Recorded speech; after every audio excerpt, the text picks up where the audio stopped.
Bonsoir à tous, bienvenue dans votre journal. Voici l'actualité de ce jeudi soir.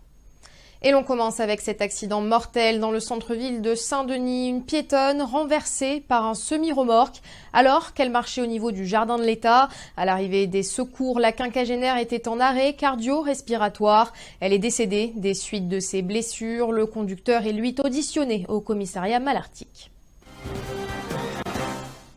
À Saint-André, un incendie s'est déclaré dans un appartement du centre-ville en fin de matinée. Plusieurs habitants de l'immeuble se sont retrouvés pris au piège dans les étages supérieurs. Arrivés sur place rapidement, les pompiers ont pu les évacuer à l'aide de la grande échelle. 7 personnes au total ont été secourues. L'une d'entre elles est légèrement blessée. Laurence Gilibert.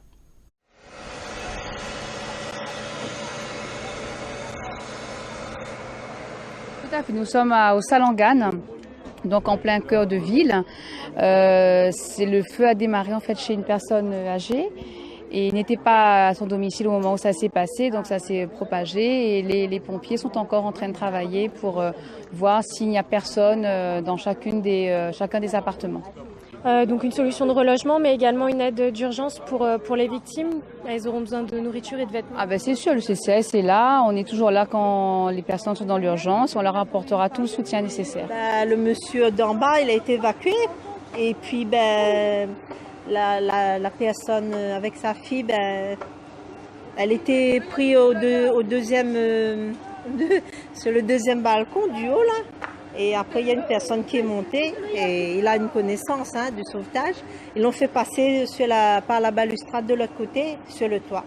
Et donc voilà, heureusement qu'il n'y a pas de perte humaine, c'est l'essentiel. Je pense qu'il y a une victime en état léger hier et 7 victimes impliquées que les décharges seront signées. Ce sont des victimes impliquées, ce sont les gens qui ont été évacués par le PSA, par l'échelle. À cause de la fumée. À cause de la fumée, mais sans être accommodés. Appréhendé lundi à Saint-Paul, le présumé prédateur sexuel qui sévissait sur Internet est déféré au tribunal de Champfleury cet après-midi pour aborder ses victimes dont plusieurs sont mineurs. L'homme se faisait passer pour un photographe professionnel sur les réseaux sociaux. Il menaçait ensuite de diffuser les clichés compromettants pour obtenir des faveurs sexuelles. Au moment de son interpellation, le Saint-Paulois a tenté de mettre fin à ses jours.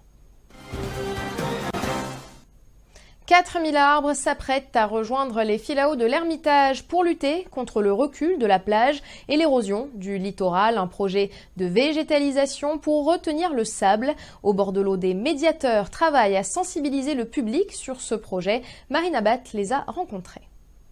Pour vous montrer un peu le projet de la commune de Saint-Paul avec le pôle de environnement durable. Qu'est-ce qu'ils vont faire comme projet ici à l'Ermitage? C'est un beau projet, du coup, avec des aires de jeu, avec l'aménagement. Reste à voir. On parle avec eux de l'érosion, des aménagements qui vont être faits ici pour être un lieu de vie. Là, vous voyez toutes les racines, en fait. Normalement, sur une plage en bonne santé, devrait être dans le sable. On en est arrivé à un stade où si on ne fait rien, dans quelques années, il n'y aura tout simplement plus de plage. Parce qu'en fait, la plage recule du fait, comme je vous expliquais, d'un phénomène d'érosion naturelle qui est accentué ces dernières années par une fréquentation plus importante liée notamment à la crise requin. 5000 végétaux vont être plantés et on a appelé ça le plan 4000 arbres parce qu'environ 4000 arbres vont être plantés sur la zone. On va replanter des filaos parce que l'identité culturelle du site est importante.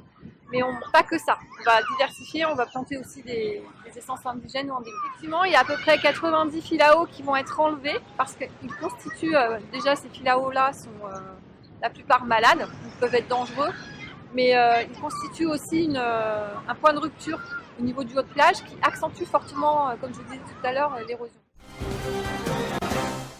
C'est la fin de ce journal. Merci de l'avoir suivi. L'info revient demain à midi avec Laurence Gilibert. D'ici là, retrouvez toute l'information sur zinfo974.com. Très belle soirée à tous.